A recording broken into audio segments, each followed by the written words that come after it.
এটি বংশ পরম্পরায় পায় এক অদ্ভুত রেস্টুরেন্ট, যেটা কিনা দিনের বেলায় থাকতো মডার্ন যুগে আর রাতের বেলা পৌঁছে যেত প্রাচীনকালে। কি হবে যখন মেয়েটি প্রাচীনকালে যাবে এবং প্রাচীনকালের লোকেদের মডার্ন যুগেও নিয়ে আসবে? সেই নিয়েই একটা মজাদার টাইম ট্রাভেল স্টোরি আজকে এক্সপ্লেন করব। তাহলে চলো শুরু করা যাক। আর শুরু করার আগে তোমরা কিন্তু সাবস্ক্রাইব করতে একদম ভুলো না। ড্রামার শুরুতে আমরা আমাদের প্রধান চরিত্র ডেজিকে দেখতে পাই এবং আমরা দেখতে পাই যে ডেজি তার দাদুর থেকে বংশ পরম্পরায় একটি রেস্টুরেন্ট পেয়েছিল। এবার ডেজি সেই রেস্টুরেন্টের সামনে এসে ভাবেই যে রেস্টুরেন্টটা খুবই অদ্ভুত একটা জায়গায়, শহর থেকে বেশ অনেকটাই দূরে। কিন্তু আমিও তো গ্র্যাজুয়েশনের পর আনএমপ্লয়েডই বসে আছি। ভাগ্যিস দাদু এই রেস্টুরেন্টটা আমার জন্য রেখে গেছিল। এবার ডেজি সেই রেস্টুরেন্ট খুলে ভিতরে আসে। ভিতরটা তার বেশ ভালোই লাগছিল এবং তখনই সেখানে সে একটি লাকি ক্যাট দেখতে পায়, যেটা কিনা আসলে এই দোকানের সিস্টেম ছিল। ক্যাটটি সঙ্গে সঙ্গে ডেজিকে স্ক্যান করে এবং ডেজি সম্বন্ধে সমস্ত তথ্য দিয়ে দেয়। এবং ক্যাটটি বলে যে এই দোকানটা রাতের বেলা টাইম ট্রাভেল করে। আসলে এই দোকান রাতের বেলা পৌঁছে যায় প্রাচীন যুগে, আর এখন থেকে এই দোকানের মালিক হলো ডেজি। এবার ডেজি তো মনে মনে ভাবে যে রান্না বান্না তো আমি কিছুই করতে পারি না, ইনস্ট্যান্ট নুডলস ছাড়া আমি কিছুই বানাতে পারি না। তাহলে এই দোকান বা এই রেস্টুরেন্টে আমি লোকজনদের খাওয়াবো কি? এবং তখনই লাকি ক্যাটটি বলে যে আজকের রাতের প্রথম কাস্টমাররা এসে গেছে। এবং আমরা দেখতে পাই যে দোকান তো তখন প্রাচীন যুগে চলে গেছিল। এবং তখনই সেখানে হাজির হয় লু বংশের ছেলে অ্যালেক্স এবং তার বোন ফ্লোরা। তারা তো এসেই বলে যে আমাদের কিছু মুখরোচক খাবার দাও। ডিসি বলে যে খাবার, ইনস্ট্যান্ট নুডলস চলবে। এবং সে তাদের জন্য ইনস্ট্যান্ট রামেন নিয়ে আসে। তারা তো বলতে থাকে যে এই ধরনের খাবার আমরা তো আগেই দেখিনি, এর গন্ধটা তো বেশ ভালোই লাগছে। এবং ডেজি বলে যে আসলে এটা আমার গ্রামে ভীষণই ফেমাস। এবার অ্যালেক্স মনে মনে ভাবে যে খাবারটা যদি ভালো হয় তাহলে হয়তো এই খাবারটা আমার দাদাকে বাঁচাতে পারবে। এবং তখনই স্টেলা বলে ওঠে যে তোমার খাবার যদি বাজে হয় তাহলে কিন্তু আমি তোমার এই দোকান পুরো ভাঙচুর করে দেব। এবার ডেজি তো ভয় ভয় তাদের সেই ইনস্ট্যান্ট নুডলস খেতে বলে। কিন্তু সেই নুডলস খেয়েই তারা ভীষণ খুশি হয় এবং তারা একদম চমকে যায় যে এত সাধারণ দেখতে একটা খাবার এত টেস্টি কি করে। তারা তো এই ধরনের খাবার কখনো খায়নি, তাদের বাড়িতেও এই ধরনের খাবার রান্না হয় না। অ্যালেক্স বলে যেটা স্পাইসি ঠিকই কিন্তু খেতে ভীষণই ভালো লাগছে। এবং তখনই ডেজি বলে যে দাঁড়া, তোমাদের এটার সাথে খাওয়ার জন্য আমি এখনই কোল্ড কফি নিয়ে আসছি। এবং সে তাদের জন্য কোল্ড কফি নিয়ে আসে এবং কফি খেয়ে অ্যালেক্স এবং স্টেলা তো ভীষণই খুশি। এবার অ্যালেক্স তো সঙ্গে সঙ্গে তার পুঁটুলি থেকে বার করে কিছু রৌপ্য খণ্ড এবং কিছু তামার মুদ্রা দেয় এবং অ্যালেক্স বলে যে এই নুডলস সে বাড়িতেও প্যাক করে নিয়ে যাবে। স্টেলা বলে যে আমার দাদা এই সাম্রাজ্যের জেনারেল বিখ্যাত চার্লি লু, এবং আমার দাদা যুদ্ধে একা হাতে হাজার হাজার লোককে মেরেছে। কিন্তু যুদ্ধ থেকে ফেরার পরই তার ভীষণ অসুখ করেছে এবং সে কিছুই খেতে পারছে না। সর্বক্ষণ তার গা গোলাচ্ছে, খাবার দেখলেই গন্ধ লাগছে। কেবলমাত্র ওষুধের ভরসাতেই সে বেঁচে আছে। সুতরাং এই খাবার যদি তাকে খাওয়ানো হয় হয়তো সে ঠিক হয়ে যেতে পারে। এবং এই কথা শুনে ডেজি তার ইনস্ট্যান্ট নুডলস চার্লির জন্য প্যাক করে দেয়। এবার অপরদিকে আমরা চার্লিকে দেখতে পাই, যে তো ভীষণই অসুস্থ ছিল এবং না খেতে পেয়ে একদমই রোগা পাতলা হয়ে গেছিল। চার্লি বলতে থাকে যে আমি কিছুই খেতে পারবো না। এবং তখনই অ্যালেক্স তার জন্য সেই নুডলস নিয়ে আসে। নুডলসের গন্ধ চার্লির নাকে যেতেই চার্লি তো ভাবে যে এটা তো বেশ অন্য রকমের খাবার মনে হচ্ছে। এবং এতদিন পর চার্লি পেট ভরে কোনো একটা খাবার খায় এবং চার্লির ভাই এবং তার দাদি তো তাতে ভীষণই খুশি হয়। চার্লির দাদি বলে যে এই খাবার তুমি কোথা থেকে এনেছো অ্যালেক্স? এবং অ্যালেক্স বলে যে আমাদের শহরের বাইরেই একটা নতুন দোকান খুলেছে, সেই দোকান থেকেই আমি এনেছি। এবার ডেইজির হুয়াজান স্ন্যাক শপের পাশেই আমরা টেনফু রেস্টুরেন্ট দেখতে পাই এবং সেই রেস্টুরেন্টের কিছু কর্মচারী নিজেদের মধ্যে কথা বলছিল। তারা বলছিল যে নতুন যে দোকানটা খুলেছে খুবই অদ্ভুত। সারা দিন ওর দরজা বন্ধ থাকে আর রাতের বেলাও দোকান খোলে। শুনছি ওই দোকানের খাবার খেয়ে নাকি জেনারেল লু ঠিক হয়ে গেছে। আমাদের টেনফু রেস্টুরেন্ট মনে হয় অত ভালো খাবার তৈরি করে না। এবং সেখানে আমরা টেনফু রেস্টুরেন্টের মালিক মাতেওকে দেখতে পাই। মাতেও তার কর্মচারীদের বলে যে আজকের রাতের বেলা তোমরা ওই দোকানে যাবে আর ওখান থেকে কিছু খাবার আমাকে এনে দেবে। আমিও দেখতে চাই যে ওখানে এমন কি রান্না হয় যে আমার দোকানের কাস্টমার কমে যাচ্ছে। এবার অপরদিকে আমরা ডেজিকে দেখতে পাই যে তো সকালবেলা আবার মডার্ন যুগে ফিরে এসেছিল এবং সে তার আগের দিন রাতের যে ইনকাম ছিল অর্থাৎ সেই রৌপ্য খণ্ড এবং তামার মুদ্রা সেগুলি একটি অ্যান্টিক শপে নিয়ে আসে। এবার অ্যান্টিক শপের লোকটি তো তামার মুদ্রা দেখে অবাক হয়ে যায়, কারণ এটা প্রাচীন কালের খুবই রেয়ার একটা মুদ্রা ছিল। লোকটি বলে যে মুদ্রা তো দেখে মনে হচ্ছে একদম সত্যি, কিন্তু তাহলে এটা একদম নতুনের মতো কি করে আছে? এবং ডেজি বলে যে আসলে এটা আমার দাদু আমার জন্য একদম যত্ন করে রেখে গেছিল। অ্যান্টিক শপের লোকটি বলে যে তোমার দাদু মানে ওই হুয়াজান স্ন্যাক শপের লোকটি, ওই দোকানটা তো ভুতুড়ে, তুমি ওখানে সাবধানে থেকো। ওই দোকানের পাশের দোকানের লোকটি আমাকে বলেছে যে ওই দোকান থেকে নাকি রাতের বেলা নানা রকম আওয়াজ শোনা যায়, ওখানে তুমি বেশি যেও না। কিন্তু এই তামার মুদ্রাটি একদম সত্যি মনে হচ্ছে, তাই এইটা আমি 4,000 টাকা দিয়ে কিনে নেব। এবার ডেজি তো অবাক হয়ে যায় যে একটা সামান্য তামার মুদ্রা 4,000 টাকা দাম, এবং ডেজি তখনই সেই রৌপ্য খণ্ডগুলো দেখায়। কিন্তু রৌপ্য খণ্ডগুলির কোনো ঐতিহাসিক মূল্য ছিল না, তাই জন্য সেগুলোর বেশি দাম হয় না। কিন্তু একদিনেই ডেজি প্রায় 12,000 টাকা কামিয়ে নেয় এবং ডেজি বুঝতে পারে যে তার দাদু তার জন্য যে দোকান রেখে গেছে সেটা গুপ্তধনের থেকে কিছু কম না। ডেজি মনে মনে ভাবে যে প্রত্যেক রাতেই আমার এখানে লোকজন আসবে, সুতরাং আমি কষ্ট করে রান্না কেন করব, আমি টেকনোলজির সাহায্য নেব। আমি মডার্ন যুগ থেকে সমস্ত প্রি মেড খাবারই নিয়ে আসবো, অর্থাৎ ইনস্ট্যান্ট খাবার যেগুলো চটপট তৈরি হয়ে যাবে। এবং ডেজি সঙ্গে সঙ্গে কল করে একটি সুপার মার্কেট থেকে নানা রকমের খাবার অর্ডার করে নেয়। এবং ডেজি তো তার দোকানের সামনেটাও সুন্দর করে সাজিয়ে ফেলে অফিসিয়ালি দোকান ওপেন করার জন্য। ডেজি বলে ওঠে যে আমার দোকান অফিসিয়ালি ওপেনের জন্য রেডি, এবার খালি রাতের অপেক্ষা। এবার রাত হতেই দোকান তো আবার প্রাচীন যুগে চলে যায় এবং দোকানের দরজা খুলতেই ডেজি দেখে যে সেখানে প্রচুর লোক ভিড় করে আছে, এবং তাদের মধ্যে একদম সামনেই ছিল সেই টেনফু রেস্টুরেন্টে দুইজন কর্মচারী। তারা তো এসেই বলে যে আমরা কেক খাবো, আমরা রোস্টেড ডাক খাবো, এবং ডেজি সেই সবকিছু তাদের দেয়। কিন্তু সেই সব খাবার খেয়ে তারা তো পাগল হয়ে যায়। তাদের একজন কর্মচারী কেক খেয়ে একদম অবাক হয়ে যায়, কারণ প্রাচীন যুগে এরকম নরম কেক তো তারা আগে খায়নি। এবার তাদের খাবার এতই ভাল লাগে যে তারা দুজনেই নিজেরা সব খেয়ে নেয়, তাদের মালিকের জন্য তারা কিছুই নিয়ে যায় না। এবার এই কথা শুনে মাতেও তো খুব রেগে যায় এবং বলে যে তোমরা কোনো কাজের না। এবং তখনই কর্মচারীগুলি বলে যে আসলে মালিক, কেকটা এতই ভালো ছিল যে আমরা কিছুই আনতে পারিনি, আমরা নিজেরাই সব খেয়ে ফেলেছি। মাতেও তো বলতে থাকে যে তোমাদের দুজনকে কাজে রাখাই আমার ভুল হয়েছে। কিন্তু এই দোকানটা নিয়ে আমার খুবই সন্দেহ হচ্ছে, আমার মনে হচ্ছে এই দোকানে কিছু একটা গন্ডগোল চলছে। এবং মাতেও তারপর নিজেই ডেজির দোকানে হাজির হয়। মাতেওর কর্মচারী বলে ওঠে যে আমাদের সাম্রাজ্যের সবচেয়ে ভালো রেস্টুরেন্ট টেনফু রেস্টুরেন্টের মালিক হচ্ছে মাতেও, এবং আমাদের মালিক তোমার রেস্টুরেন্টে যে সমস্ত রেসিপি সেগুলো কিনতে চায়, এবং তার বদলে আমরা বেশ মোটা পরিমাণে টাকা দিতে রাজি আছি। ডেজি এই কথা শুনে বলে যে কোনো প্রশ্নই উঠছে না, আমি আমার রেসিপি বিক্রি করব না। এবার ডেজি তো মনে মনে ভাবে যে রেসিপি আমি কি বিক্রি করব, রেসিপি তো আমি জানিই না, এই সবই তো ইনস্ট্যান্ট খাবার। এবার মাতেও এবং তার কর্মচারীরা তো নানা কথা বলতে থাকে যে আমাদের রেস্টুরেন্টের স্টেটাস সম্বন্ধে তোমার কোনো ধারণা আছে? আমাদের রেস্টুরেন্ট হলো আমাদের সাম্রাজ্যের সবচেয়ে বড় রেস্টুরেন্ট, আর তোমার মতো একটা ছোট দোকান তুমি কিনা আমাদের রিফিউজ করছো? তোমার যদি দোকান চালানোর ইচ্ছা থাকে তাহলে তোমাকে এই রেসিপি আমাদের বিক্রি করতে হবে। এবার ডেজি তো বলে যে সেটা সম্ভব না, এবং মাকেও তখনই তার লোকদের বলে যে তাহলে দোকান এক্ষুনি ভেঙে ফেলো। কিন্তু তখনই সেখানে হাজির হয় চার্লি, এবং চার্লি বলে ওঠে যে দোকান ভেঙে ফেলো, এখানে কি কোনো ন্যায় অন্যায় বলে বিষয় নেই? মাতেও বলে ওঠে যে ন্যায় অন্যায়, তোমাকে তো দেখে মনে হচ্ছে কোন রোগা ভোগা একটা মুরগি, তুমি আবার আমাদের ন্যায় অন্যায় শেখাবে? আসলে তারা জানতো না যে চার্লি হচ্ছে বিখ্যাত জেনারেল চার্লি লু।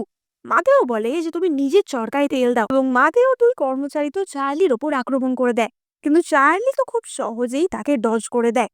মাতেও বলে ওঠে যে তুমি জানো আমি কে, তোমাকে আমি সঠিক শিক্ষা দেব। এবং এই বলে মাতেও কাইন্ড অফ ভয় পেয়ে সেখান থেকে পালাচ্ছিল। কিন্তু চার্লি তখনই বলে যে আমি কি তোমাকে এখান থেকে যেতে বলেছি? এক্ষুনি তুমি ডেজির কাছে ক্ষমা চাইবে, তারপর তুমি এখান থেকে যাবে। এবার মাতেও তো আঙুল তুলে বলতে থাকে যে তুই কে রে, যে আমাকে দিয়ে ক্ষমা চাওয়াবি? এবং চার্লি তার আঙুল ধরে বেঁকিয়ে দেয় এবং বলে যে এক্ষুনি ক্ষমা চাও। ফলে মাতেও তো ডেজির কাছে ক্ষমা চাইতে বাধ্য হয়। এবং যাওয়ার সময় মাতেও জিজ্ঞাসা করে এই যে সবই তো বুঝলাম, কিন্তু আমি জানতে চাইছি যে তুমি কে। এবং তখনই চার্লি বলে যে আমি চার্লি লু। এবং এই কথা শুনে মাতেও পুরো হিলে যায় এবং বলে যে জেনারেল লু, আমাকে ক্ষমা করবেন আজকের জন্য। এবং এই বলে সে সেখান থেকে চলে যায়। ডেজি বুঝতে পারে যে তার মানে আগের দিন যে অ্যালেক্স এসেছিল চার্লি তারই ভাই। ডেজি জিজ্ঞাসা করে যে জেনারেল লু, আজকে আপনি নিজে আমার দোকানে এসেছেন, কি ব্যাপার? আপনি কি আবার কিছু খাবার দাবার নিয়ে যেতে এসেছেন? এবং চার্লি বলে যে না, সত্যিই আপনার রান্না খুবই ভালো। এবং ডেজি, আপনার রান্না খেয়েই আমি সুস্থ হয়ে উঠেছি, তাই জন্য আমি নিজে আপনাকে ধন্যবাদ জানাতে এসেছি। এবার ডেজি তো মনে মনে ভাবে যে ধন্যবাদ জানাবে, তার মানে নিশ্চয়ই আবার সোনা রূপো এইসব দেবে। কিন্তু চার্লি তখনই বলে যে আমার দাদি বলেছে প্রাণ বাঁচানোর ঋণ প্রাণ দিয়ে শোধ করতে হয়, তাই আমি আপনাকে বিয়ে করতে রাজি আছি। এবার ডেজি তো বলে উঠে যে হ্যাঁ, না না, আসলে আমাদের স্ট্যাটাস তো একদমই মেলে না, তাই বিয়ের কোনো প্রশ্নই উঠছে না। চার্লি বলে যে আপনি খুব ভালো পরিশ্রমী একজন মহিলা, সুতরাং আমাদের বিয়েতে স্ট্যাটাস নিয়ে কোনো সমস্যাই হবে না। আমি আপনাকে সসম্মানে বিয়ে করে নিয়ে যাব। এবং ডেজি ভাবে যে ভগবান, আমি প্রাচীনকালে ব্যবসা করতে এসেছি, বিয়ে করতে আসিনি। এবার চার্লি তো সঙ্গে সঙ্গে তার একটি জেড পেন্ডেন্ট ডেজিকে বার করে দেয় এবং বলে যে এইটা দিয়ে আমি কথা দিয়ে গেলাম যে আমি আপনাকে বিয়ে করব। কিন্তু ডেজি তখনই বলে যে চার্লি, আসলে আমি এখনো বিয়ে করার জন্য তৈরি নই। এবং চার্লি বলে যে তাই, তাহলে ঠিক আছে, আমি ভবিষ্যতে কখনো আর আপনাকে ডিস্টার্ব করব না। ডেজি মনে মনে ভাবে যে ইস, এত হ্যান্ডসাম একটা ছেলেকে ফিরিয়ে দিতেও তো খারাপ লাগছে। এবং সে বলে যে চার্লি, বিয়ে না করলেও আমরা বন্ধুত্ব দিয়ে আমাদের সম্পর্ক শুরু করতেই পারি। এবং চার্লি বলে যে নিশ্চয়ই, আপনি আমার প্রাণ বাঁচিয়েছেন, তাই জন্য আমি এখন থেকে এই দোকানে ফ্রিতেই কাজ করতে রাজি আছি, আপনাকে সব রকম সাহায্য করতে রাজি আছি। এবার পরের দিন সকাল হতেই ডেজি আবার মডার্ন যুগে চলে যায় এবং ডেজি চার্লির দেওয়া সেই পেন্ডেন্টটা সেই অ্যান্টিক শপে নিয়ে যায়। এবং অ্যান্টিক শপের লোকটি তো পরীক্ষা করে বলে যে এটা তো ভীষণই দামি একটা জিনিস, এটার দাম প্রায় 12 মিলিয়ন টাকা। এবং ডেজি প্রচন্ড অবাক হয়ে যায়, কিন্তু সে সেই পেন্ডেন্টটা বেচে না, কারণ যতই হোক সেটা চার্লির দেওয়া প্রথম উপহার ছিল। এবার আমরা রাতের বেলা দৃশ্য দেখতে পাই এবং ডেজির দোকানের সামনে তো লোকজনের ভিড় লেগে গেছিল।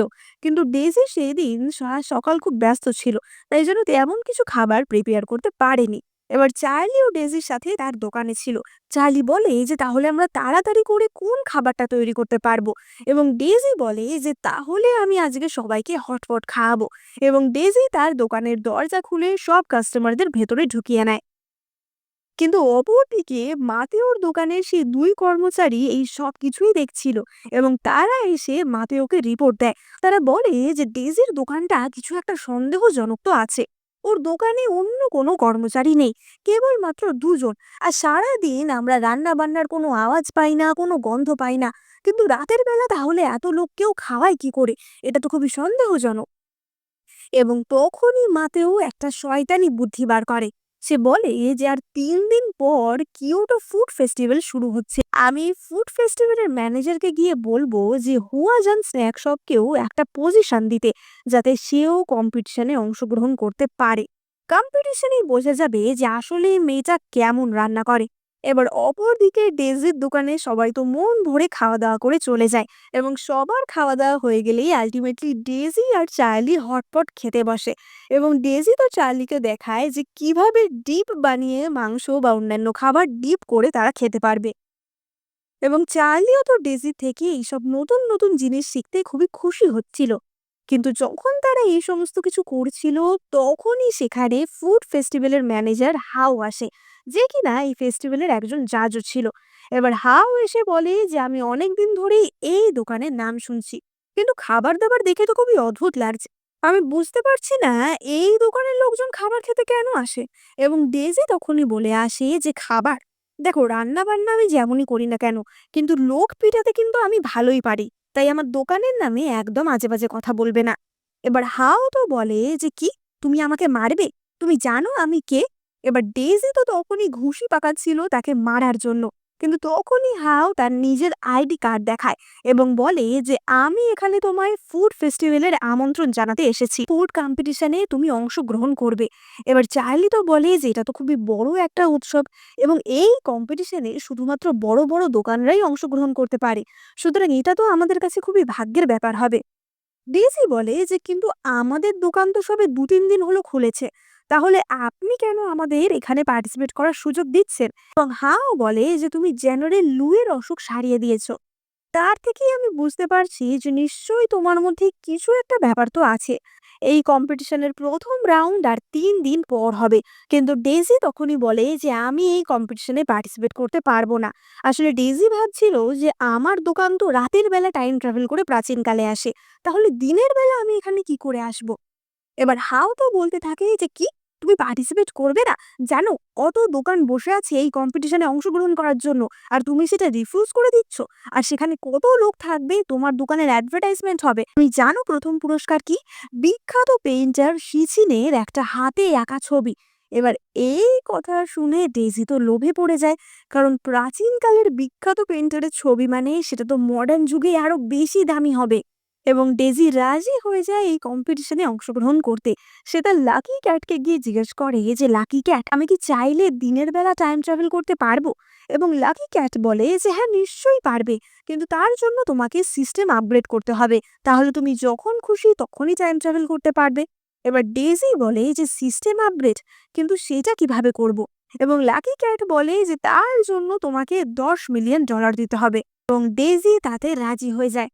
এবার অপরদিকে আমরা হাওকে দেখতে পাই, যে কিনা এই সাম্রাজ্যের রাজকুমারী আনিং এর সাথে দেখা করতে গেছিল, এবং ডেজিকে এই কম্পিটিশনে নামানোর পিছনে আনিং এরও হাত ছিল। আনিং বলে যে আমিও দেখতে চাই যে ওই রুগীটাকে যে সুস্থ করলো আসলে সে কেমন রান্না করে। এবার অন্যদিকে আমরা হুয়াজান স্ন্যাক শপে ডেজি এবং চার্লিকে দেখতে পাই। চার্লি বলে যে তাহলে আমরা প্রথম রাউন্ডে কি রান্না করব, এবং তাদের প্রথম রাউন্ডের থিম ছিল ইউনিক, অর্থাৎ এমন কিছু রান্না করতে হবে যেটা বেশ ইউনিক। ডিএসি বলে যে যারা ফুড কম্পিটিশনে অংশগ্রহণ করছে তারা সবাই নিশ্চয়ই ইউনিক কিছু করবে, কারণ এরা প্রত্যেকেই অনেক দিন ধরে রেস্টুরেন্ট চালাচ্ছে। তাহলে আমরা এমন কি করতে পারি? এবং তখনই ডেজি বলে যে জেনারেল লু, আপনি তো এতদিন ধরে যুদ্ধক্ষেত্রে লড়াই করছেন, আপনার তলোয়ার বাজির স্কিল নিশ্চয়ই ভীষণ ভালো। চার্লি তো বলে যে হ্যাঁ ওই চালানোর মতো আর কি। ডেজি বলে যে ঠিক আছে, এত হাম্বেল হতে হবে না, তাহলে সেইটাকে কাজে লাগিয়েই আমরা ইউনিক কিছু করব। এবার অপরদিকে আমরা মাতেও এবং সেখানকার অন্যান্য যে সমস্ত রেস্টুরেন্ট ছিল তাদের মালিকদের দেখতে পাই। মাতেও বলে যে এই নতুন দোকানটা খুলে আমাদের ব্যবসা নষ্ট করে দিচ্ছে, এর কিছু না কিছু একটা ব্যবস্থা করতে হবে। বাজারে সমস্ত দোকানকে বারণ করে দাও যেন কেউ ওদের কোনো রকম জিনিস সাপ্লাই না করে, তাহলে আমি দেখব যে ওদের কতদিনের দোকান চলে। কিন্তু মাতেও তো জানতো না যে ডেজি বাজার থেকে কোনো কিছু কেনেই না। এবার অপরদিকে আমরা দেখতে পাই যে ডেজির দোকানেও আসলে এত ভালো সেল হয়েছিল যে সবকিছুই বিক্রি হয়ে গেছিল, তাই ডেজিদের দোকান সেদিন বন্ধ ছিল। কিন্তু মাতেওর লোকেরা তাকে এসে খবর দেয় যে বস, মনে হয় দোকান বাজার থেকে ওদের কিছুই দেয়নি, তাই জন্য ওরা আজকে দোকান বন্ধ রেখেছে। কোনো কিছুই যদি ওরা না কিনতে পারে তাহলে ওরা কম্পিটিশনে কি রান্না করবে সেটাই দেখার। এবার মাতেও তো ভাবে সে ডেজিকে বিশাল জব্দ করেছে, কিন্তু তারপর কি হয় সেটাই এবার আমরা দেখব। এবার পরের দিন তারা সকলেই কম্পিটিশনে পৌঁছে যায় এবং চার্লি একটি মাস্ক পরে গেছিল। ডেজি বলে যে তুমি হঠাৎ মাস্ক পরে এসেছো কেন? এবং তখনই চার্লি বলে যে আসলে আমি খবর পেয়েছি এই বছর জাজেদের মধ্যে রাজকুমারী আনিংও আছে। এবার ডেজি বলে যে তাতে কি? এবং তখনই চার্লি বলে যে আসলে রাজকুমারী আনিং এর সাথে আমার বিয়ে ঠিক হয়েছিল, কিন্তু যখন আমি যুদ্ধক্ষেত্র থেকে এসে অসুস্থ হয়ে পড়লাম তখনই রাজকুমারী আমার সাথে বিয়ে ভেঙে দেয়। আমি তোমাকে প্রতিজ্ঞা করে বলছি যে ওর সাথে আমার এখন আর কোনো সম্পর্ক নেই। ডেসি বলে যে ঠিক আছে, এটা রাজকুমারী আনিং এর নিজেরই ক্ষতি যে উনি বিয়েটা ভেঙে দিয়েছিলেন। এবার প্রতিযোগিতার ঘন্টা বেজে যায় এবং সেখানে ৩ জন জাজ উপস্থিত হয়, যাদের মধ্যে একজন ছিল রাজকুমারী অ্যানিং, অপরজন ছিল বিখ্যাত পেইন্টার সিচিন, এবং তৃতীয় জন ছিল এই কম্পিটিশন গিল্ডের ম্যানেজার হাও। রাজকুমারী অ্যানিং তো বলে ওঠে যে তোমাদের খাবার যদি আমার ভালো না লাগে তোমাদের দোকান কিন্তু আমি ভেঙে গুড়িয়ে দেব। এবার সবাই তো নিজেদের মতো রান্না বান্না করতে শুরু করে দেয়, কিন্তু ডেজি তো দাঁড়িয়ে ছিল এবং অন্যান্যদের রান্না দেখছিল। এবার মাকেও তো বলে ওঠে যে, "কি ব্যাপার বস? তুমি রান্না করছো না কেন?" এবং ডেজি বলে যে, "আমার কোনো তাড়া নেই। আমার রান্নাটা করতে বেশিক্ষণ লাগবে না।" মাতেও মনে মনে ভাবে যে, "আজকে দেখব তুমি কেমন রান্না করো।" এবার সবার প্রথমে মুনলাইট টাওয়ার বলে একটি রেস্টুরেন্ট থেকে খাবার পেশ করা হয় এবং সেটা একটা স্যুপ টাইপের খাবার ছিল। এবার প্রত্যেক জাজেরা তো সেই খাবার খায়, কিন্তু রাজকুমারী সেই খাবার খাওয়ার আগেই বলে যে এটা কোনো খাবার। এই রাউন্ডের থিম ছিল ইউনিক। এই স্যুপ বানানোর মধ্যে এই ইউনিক কি আছে? এবং সে তো সঙ্গে সঙ্গে মুনলাইট টাওয়ারকে কম্পিটিশন থেকেই ডিসকোয়ালিফাইড করে দেয়। এবার টেনফু রেস্টুরেন্টের মাতেও একটা খুব সুন্দর দেখতে ডিশ প্রেজেন্ট করে, যার প্রেজেন্টেশনটা ভীষণই ইউনিক ছিল এবং সেটা খেয়ে প্রত্যেকটা জাজেরও খুব ভাল লাগে। মাতেও মনে মনে ভাবে যে ডেজি, এবার দেখবো তুমি আমার সামনে কি করে দাঁড়াও। এবং অপরদিকে ডেজি তো তখনও রান্না বান্না শুরুই করেনি। এবার জাজেরা তো বলতে থাকে যে তোমরা কি করছো, তোমরা এখনো রান্না করছো না কেন, তোমরা কি এই কম্পিটিশনকে অপমান করছো? এবং তখনই ডেজি বলে যে আসলে আমাদের রান্নাটা একদম রান্না করেই ফ্রেশ ফ্রেশ খাওয়ার, তাই জন্য আমরা শেষ মোমেন্ট অবধি অপেক্ষা করছি। এবং তখনই ডেজি তার চিল বক্স থেকে একটা লবস্টার বার করে। এবার প্রাচীনকালে তো লোকজন লবস্টার চিনতই না এবং তারা বলে ওঠে যে এটা মনস্টার। এবং ডেজি বলে যে এটা কোনো মনস্টার না, এটা একটা লবস্টার। আর এটা দিয়ে আমরা জাপানিজদের মতো সাশিমি বানাবো, যেখানে কিনা মাছটা বা ফিশটা কাঁচাই ব্যবহার করা যায়। এবার ডেজি তো আগে থেকেই চার্লিকে শিখিয়ে দিয়েছিল যে এটা কিভাবে কাটাকুটি করতে হবে এবং চার্লি তার দারুণ তলোয়ারের স্কিলের সাহায্যে সেই লবস্টারটা প্রিপেয়ার করে ফেলে এবং তারা তো লবস্টারের সেই ডিশটা খুব সুন্দরভাবে জাজেসদের সামনে প্রেজেন্ট করে। লাস্ট মোমেন্টে ডেজি তার উপর লেবুও নিংড়ে দেয়, কিন্তু তখনই মাতেও বলে ওঠে যে আপনারা যে খাচ্ছেন, এটা যদি বিষাক্ত কিছু হয় তাহলে কি হবে? আপনাদের এটা ট্রাই করা ঠিক হবে না। আসলে মাতেও তো ভয় পেয়ে গেছিল। এবং তখনই পেন্টার সিচিন বলে যে রাজকুমারী, ঠিক আছে, আমি আপনার হয়ে প্রথমে খাচ্ছি, আমার কিছু না হলে তখন আপনি খাবেন। এবং সিচিন খেয়ে তো পুরোই অবাক হয়ে যায়। সে বলে যে পৃথিবীতে এরকমও খাবার আছে, এবং তারা প্রত্যেকে এই খাবার খেয়ে ভীষণ খুশি হয় এবং সেটা তো সসে ডিপ করে খেতে আরো বেশি ভালো লাগছিল। ফলে এই রাউন্ডের বিজেতা তো ডেজির হুয়াজান স্ন্যাক শপই হয়। এবার তারা সবাই ফিরে যায়, কারণ একদিন পর দ্বিতীয় রাউন্ডের পালা ছিল। ওদিকে মাকেও তো তার লোকজনকে বলতে থাকে যে কি ব্যাপার, তোমাদের না বলেছিলাম যাতে ওরা কোনো রকম মাল না পায়, তাহলে ওদের দোকানে এই সমস্ত সামগ্রী কোত্থেকে এলো? তার কর্মচারীরা বলে যে বস, নিশ্চয়ই ওদের আলাদা কোনো চ্যানেল আছে যেখান থেকে ওরা এই সমস্ত ইউনিক ইউনিক জিনিস নিয়ে আসছে, কিন্তু সেকেন্ড রাউন্ডের থিম হচ্ছে রেয়ার। সুতরাং আমরা একটা কাজ করতে পারি, আমরা ওরা যে সমস্ত জিনিসগুলো ব্যবহার করবে সেগুলোই ব্যবহার করব আর ওদের কপি করেই জিনিস বানাবো। তাহলে কেমন হয়?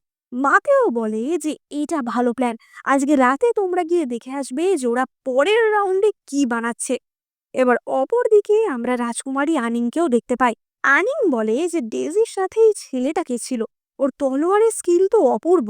এবং আনিং এর একজন কর্মচারী বলে যে ম্যাডাম, ও মনে হয় ওই স্ন্যাক শপেরই একজন কর্মচারী। আনিং বলে যে কর্মচারী, কর্মচারী হয়ে এত দক্ষ? এবার অন্যদিকে আমরা স্ন্যাক শপে ডেজি এবং চার্লিকে দেখতে পাই। তারা তো আলোচনা করছিল যে আমরা এবার কি রান্না করব, রেয়ার বলতে আমরা কি করতে পারি। এবং তখনই সেখানে রাজকুমারী আনিং হাজির হয়। এবার রাজকুমারী আসার সাথে সাথে চার্লি তো তার মুখোশ পরে নেয়। ডেজি বলে যে রাজকুমারী, আপনি এখানে নাকি নিজেই এই দোকানের খাবার খেতে এসেছেন? এবং রাজকুমারী সঙ্গে সঙ্গে তার সৈন্যদের ডেজির ওপর লেলিয়ে দেয়, কিন্তু চার্লি তাদেরকে একদম ঘায়েল করে দেয়। ডেজি বলে যে রাজকুমারী, এ আবার কি? আমি তো আপনার কোনো ক্ষতি করিনি, আপনি এমন করছেন কেন? এবার রাজকুমারী আনি তখনই বলে যে তোমার এই কর্মচারীটি কে? একে আমার খুব পছন্দ হয়েছে, এই তলোয়ারবাজি স্কিল আমার বেশ ভালো লেগেছে। একে তোমার এখানে কাজ করে? এবার ডেজি তো মনে মনে ভাবছিল যে কাজ তো করে বলতে মাইনে তো ডেজি দেয় না, কিন্তু তখনই চার্লি নিজে থেকেই বলে যে হ্যাঁ, আমি এই দোকানেই কাজ করি। এবং রাজকুমারী তখনই বলে যে ঠিক আছে, তাহলে আজ থেকে তুমি আমার কম্প্যানিয়ন বা আমার স্বামী হবে, আমি তোমাকে পার্টনার হিসেবে চাই। এবার ডেজি তো সঙ্গে সঙ্গে বলে ওঠে যে হ্যাঁ, এটা কি করে সম্ভব? রাজকুমারী বলে যে কেন, তোমাদের দুজনের মধ্যে কি কিছু রয়েছে নাকি? এবার ডেজি তো স্বাভাবিকভাবেই বলে যে না না, আমাদের মধ্যে তেমন কিছু নেই। রাজকুমারীর একজন কর্মচারী সঙ্গে সঙ্গে থোকা থোকা টাকা বের করে দেয় এবং বলে যে রাজকুমারীর সাথে থাকলে তুমি সম্মান পাবে, পদমর্যাদা পাবে, টাকা পয়সা পাবে, তাহলে তুমি এই পচা দোকানে কাজ করবে কেন? এবং তখনই চার্লি বলে যে, রাজকুমারী, আমি এই পচা দোকানেই কাজ করব। কারণ আরামের জীবন আমার খুব একটা সহ্য হবে না। আমি হার্ড ওয়ার্ক করেই জীবন কাটাতে চাই। এবার রাজকুমারী তো সেখান থেকে বেরিয়ে যায়। আনিং বলে যে আমাকেও প্রত্যাখ্যান করে দিল। কিন্তু এই বিষয়টাই আমার আরো বেশি ভালো লেগেছে। এবার ডেজি তো ঠিক করে ফেলে যে পরের দিন অর্থাৎ রেয়ার রান্নার মধ্যে সে কি ইনগ্রিডিয়েন্ট ব্যবহার করবে, এবং সে একটি কলসি সেখানে আনে যেটার মধ্যে কিনা তাদের রেয়ার ইনগ্রিডিয়েন্টটা ছিল। ডেজি চার্লিকে বলে যে তুমি কোনো চিন্তা করো না, আমি ভেবে নিয়েছি যে কি প্ল্যান। এবার রাতের বেলা তার দোকানে লুকিয়ে লুকিয়ে টেনপু রেস্টুরেন্টের কর্মচারীটি আসে এবং সে কলসি খুলে দেখে নেয় যে তার মধ্যে কি রয়েছে। এবার মাতেওকে বলতেই মাতেও বলে যে তুমি ভালো করে দেখেছো তো, মাত্র এই কটা ইনগ্রেডিয়েন্টস ছিল, কিন্তু এর মধ্যে কোনো ইনগ্রেডিয়েন্টস তো সেইভাবে রেয়ার না। কিন্তু তাও শয়তানি করে মাতেও সেই দিন ডেজিকে কপি করার কথাই চিন্তা করে। এবার পরের দিন কম্পিটিশন শুরু হয়। এবার কম্পিটিশনের আগে জাজ হাও জিজ্ঞেস করে যে ডেজি, তাহলে আজকে তুমি আমাদের কি খাওয়াবে? এবং ডেজি তখনই তার কলসি থেকে ক্র্যাব বা কাঁকড়া বার করে দেখায়। রাজকুমারী তো বলে যে কাঁকড়া, আগের দিনের লবস্টারটা সত্যিই অন্যরকম ইউনিক ছিল, কিন্তু কাঁকড়া তো রেয়ার কিছু না। এবং তখনই টেনফু রেস্টুরেন্টের যে শেফ ছিল সে বলে যে কি অবাক কাণ্ড, আজ তো আমরাও কাঁকড়া রান্না করছি। এবার মাতেও তো মনে মনে ভাবছিল যে আমি এতদিন ধরে রান্না করছি, আমার থেকে ভালো কাঁকড়াও বানাতে পারবে না। ইনগ্রিডিয়েন্ট যদি সেম হয় আর টেস্ট যদি আমরা ভালো করি তাহলে আমরাই জিতবো। এবার তারা রান্না শুরু করে এবং ডেজির থেকে পুরোই কপি করে টেনফু রেস্টুরেন্টের শেফটি রান্না করছিল। ডেজি তো প্রথমে কাঁকড়াটাকে ব্যাটারি চুবিয়ে ভাজে এবং টেনফু রেস্টুরেন্টের মেয়েটিও সেইভাবেই রান্না করছিল। ডেজি বুঝতে পারে যে কিছু একটা গন্ডগোল হচ্ছে, নিশ্চয়ই ওরা আমাকে কপি করার চেষ্টা করছে। তাই ডেজি পুরোটা রান্না করার আগেই থেমে যায়। এবার অন্যদিকে যে মেয়েটি টেনফু রেস্টুরেন্টের হয়ে রান্না করছিল সে দেখে যে সব ইনগ্রেডিয়েন্টস ব্যবহার করা হয়ে গেছে, তার মানে রান্না এখানেই শেষ। এবং সে ঘন্টা বাজিয়ে আগেই নিজের ডিশটা নিয়ে জাজেসদের কাছে চলে যায়। এবার রাজকুমারী আনিং তো খেয়ে বলে যেটা স্বাদ খারাপ কিছুই না, কিন্তু এটা থিমের সাথে একদমই যায় না, এখানে রেয়ার কিছুই নেই, তাই এই ডিশটা ডিসকোয়ালিফাইড। এবার মেয়েটি তো বলে ওঠে যে আমার ডিশ যদি ডিসকোয়ালিফাইড হয় তাহলে ডেজির ডিশও নিশ্চয়ই তাই হবে, কারণ সে তো এই একই রান্না করেছে। এবং তখনই ডেজি তার সিক্রেট ইনগ্রেডিয়েন্ট বার করে। ডেজি এক ধরনের কারি পাউডার বার করে। সবাই তো বলে ওঠে যে এটা আবার কি, এটা দেখে তো মনে হচ্ছে কেউ কাদা বালি গুঁড়ো করে এনেছে, এটা কি আদৌ খাওয়ার যোগ্য? ডেজি বলে যে আগে আমার রান্নাটা হোক, তারপর সবাই বলবে। এবার ডেজি সেই কারি পাউডার দিয়ে কাঁকড়ার একটা দুর্দান্ত ঝোল বানায় এবং সেই ঝোলটা জাজেসদের সামনে প্রেজেন্ট করে। এবার সেটা রান্না করার সময় তো সেটার দারুণ গন্ধ আর কালার বেরিয়েছিল। এবং সেটা খেয়েই জাজ হাও তো বলে যে আরে বাহ, আমার তো মনে হচ্ছে এক বাটি ভাত লাগবে এর সাথে। এবং রাজকুমারী তো বলতে থাকে যে জাজ হাও, আপনি কি এখানে শুধু খেতে এসেছেন নাকি, আপনি তো জাজ। কিন্তু রাজকুমারী নিজে যখন খাবারটা খায় সেও বলে ওঠে যে না, আমারও মনে হচ্ছে এক বাটি ভাত লাগবে। এবং ডেজি তাদের সবাইকে ভাত দেয় এবং ভাতের সাথে কাঁকড়ার ঝোল খেয়ে তারা তো সবাই ভীষণ খুশি হয়। এবং এইবারেও ডেজি টিম জিতে যায়। এবার কেবলমাত্র থার্ড রাউন্ড বাকি ছিল, যেটা ছিল ফাইনাল রাউন্ড। এবং ফাইনাল রাউন্ডের থিম ছিল অ্যারোমা বা গন্ধ। গন্ধের দিক থেকে যে রান্না যত বেশি ইন্টারেস্টিং হবে সেই হবে বিজয়ী। এবার ওদিকে মাতেও তো তার কর্মচারীদের বকাঝকা করছিল যে তোমরা কোনো কাজের না, তোমাদেরকে একটা কাজ করতে বললে তোমরা করতে পারো না। এবং মাতেও তখনই বলে যে ঘুষ দেওয়া ছাড়া আমার আর দেখছি কোনো উপায় নেই। এবার তার কর্মচারীরা বলে যে ঘুষ, কিন্তু ওখানে কাকে আমরা ঘুষ দেব, সবাই তো ওখানকার দিগ্গজ ব্যক্তি। এবং তখনই একজন কর্মচারী বলে যে কিন্তু বস, গতকাল রাতে রাজকুমারী ডেজির দোকানে গেছিল এবং তখনই তাদের মধ্যে কিছু একটা ঝামেলা হয়েছিল। এবার পরের দিন সবাই আবার কম্পিটিশনে হাজির হয়। মাকেও বলে যে আমি আজকে বানাবো অ্যাপ্রিকট দিয়ে হাঁসের মাংস, যেটাই কিনা 5 রকমের ফ্লেভার সুন্দরভাবে মিক্স থাকে এবং সেটার গন্ধ ভীষণ সুন্দর হয়। এবং তারপরই ডেজি তার ইনগ্রিডিয়েন্টসের লিস্ট বলে এবং সেখানে তো এমন এমন নাম ছিল যেগুলো সেই যুগের লোকেরা শোনেওনি। এবার তাদের দুজনেই রান্না কমপ্লিট করে জাজেসদের কাছে নিয়ে আসে। এবার জাজেসরা জিজ্ঞেস করে যে ডেজি, তুমি এটা কি বানিয়েছো, এই খাবারের কি নাম? এবং তখনই ডেজি বলে যে এই খাবারের নাম হচ্ছে বুদ্ধা জাম্পস ওভার দ্য ওয়াল, মানে বুদ্ধদেব দেওয়াল ডিঙিয়ে এদিকে চলে এলেন। এবার জাজেসরা তো অদ্ভুত নামটা শুনে একটু অবাকই হয়ে যায় যে এ আবার কেমন ধরো নাম। এবং তখনই ডেজি বলে যে এর পিছনে একটা মজার গল্প আছে। একদিন গ্রামের একটি বাড়িতে এই রান্নাটা করা হচ্ছিল এবং এই রান্নার এত অপূর্ব গন্ধ যে বুদ্ধদেব অর্থাৎ সেখানকার যে সন্ন্যাসীরা যারা কিনা সমস্ত রকমের সাংসারিক বন্ধন থেকে মুক্ত, তারা ওই রান্নার গন্ধ শুকে দেওয়াল টপকে এদিকে চলে এসছে খাওয়ার জন্য। অর্থাৎ এই রান্নার এমনই সুন্দর গন্ধ এবং স্বাদ, তাই থেকে এই খাবারের এমন অদ্ভুত নাম। এবার মাতেও তো বুঝতে পারে যে এবারও তার জেতার চান্স খুব কম এবং সে তখনই শয়তানি করে বলে যে আচ্ছা, প্রত্যেকবার তো শুধুমাত্র জাজেসরাই খেয়ে দেখছে, এক কাজ করা যাক, এইবারে আমরা যদি এই সাধারণ লোকদের মধ্যে কিছু লোককে ডাকি, তাহলে বোঝা যাবে যে কম্পিটিশনও ফেয়ার হচ্ছে। আসলে সাধারণ লোকদের মধ্যে মাতেও নিজের লোকদের লুকিয়ে রেখেছিল, যাদের কিনা সে ঘুষ দিয়ে রেখেছিল। এবার তখনই রাজকুমারী বলে যে ঠিক আছে, কিন্তু কারা আসবে তাদেরকে আমি বেছে নেব। এবং রাজকুমারী ৩ জন লোককে বেছে নেয়, কিন্তু তারা মাতেওর লোক ছিল না। মানে মাতেওর এমনই দুর্ভাগ্য, এবং তারা প্রথমে মাতেওর খাবার খায় এবং সবাই বলে যে এটা বেশ ভালোই লাগছে। কিন্তু তারপর তারা ডেজির স্যুপটা খায় এবং সেটাকে সবাই বলে যে এটা খাওয়ার পর মাতেওর খাবারটা তো একদমই ফিকা লাগছে। কিন্তু ডেইজির খাবার খাওয়ার পরই রাজকুমারী আনিং এর পেট ব্যথা শুরু হয়ে যায় এবং রাজকুমারী বলতে থাকে যে তোমরা আমাকে কি খাওয়ালে। সবাই তো ডেইজিকেই দোষারোপ করতে থাকে। তখনই রাজকুমারী চার্লিকে কাছে ডাকে এবং তাকে কানে কানে বলে যে আমি তোমাদেরকে আর একটা সুযোগ দেব, কিন্তু তার জন্য তোমাকে আমায় বিয়ে করতে হবে। তাহলে আমি লোকজনকে বলবো যে আমি অন্য কিছু খেয়েছিলাম যার থেকে পেট ব্যথা হচ্ছে। বলো তুমি কি করবে? আর আমার বাবা যদি জানতে পারে যে ডেইজির খাবার খেয়ে আমার এরকম হয়েছে, তাহলে ওর দোকান কিন্তু আর টিকে থাকবে না। বলো তুমি এবার কি করতে চাও জেনারেল লু? এবং এই বলে আনিং জেনারেল লু অর্থাৎ চার্লির মুখোশ খুলে দেয়। আসলে আনিং জেনেই গেছিল যে এটা চার্লি ছিল, কারণ মাতেও তাকে এটা জানিয়ে দিয়েছিল। মাতেও ডেজির দোকানকে সাবোটাজ করার জন্যই আগে থেকেই আনিংকে এইসব খবর জানিয়ে দেয়। চার্লি বলে যে রাজকুমারী, আপনি নিজে থেকেই কিন্তু এই এঙ্গেজমেন্টটা আমাদের ভেঙে দিয়েছিলেন, সুতরাং আবারও আমাকে বিয়ে করতে চাওয়া এটা তো একটু বেশি বাড়াবাড়ি হয়ে যাচ্ছে।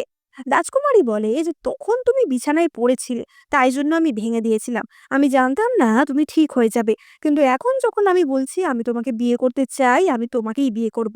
তাছাড়া তুমি আমার সাথে প্রতারণা করেছো, তুমি নিজের মিথ্যা পরিচয় আমাকে দিয়েছো, তার জন্য কিন্তু আমি তোমাকেও ফাঁসাতে পারি। আর তুমি যদি না বলো তাহলে এই কম্পিটিশনে জেতার কথা তো ভুলেই যাও, তোমার এই দোকানটা আমি রাখবো না।